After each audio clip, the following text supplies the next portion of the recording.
ব্যবসা করতে শেখা এবং এই ক্ষেত্রে অভিজ্ঞতা অর্জনের বিষয়টি খুবই গুরুত্বপূর্ণ। এই জন্য হয়তো কিছুটা সময় লাগবে।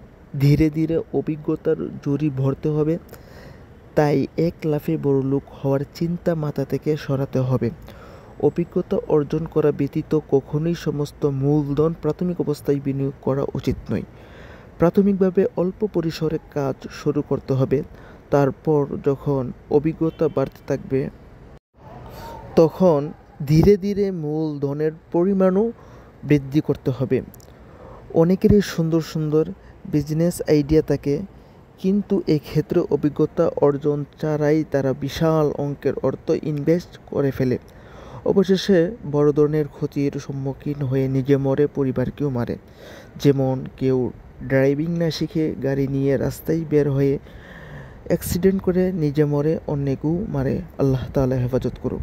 মোট কথা, ব্যবসার ক্ষেত্রে সুন্দর পরিকল্পনা পাশাপাশি ব্যবসা সংক্রান্ত বিষয়াদি সম্পর্কে জ্ঞান ও অভিজ্ঞতা অর্জন করা খুবই গুরুত্বপূর্ণ।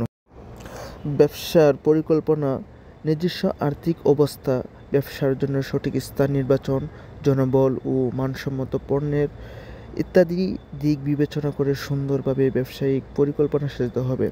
এই ক্ষেত্রে অভিজ্ঞতা ও বিশেষজ্ঞদের পরামর্শ নেওয়া যেতে পারে। ব্যবসায়িক সফলতা বিষয়ে গবেষকদের লিখিত বই পড়া যেতে পারে। ইউটিউবে বিজনেস প্ল্যান, বিজনেস আইডিয়া, ব্যবসার সফলতা সংক্রান্ত বিভিন্ন ভিডিও দেখা বা সংক্রান্ত কোনো কর্মশালায় অংশ নেওয়া যেতে পারে।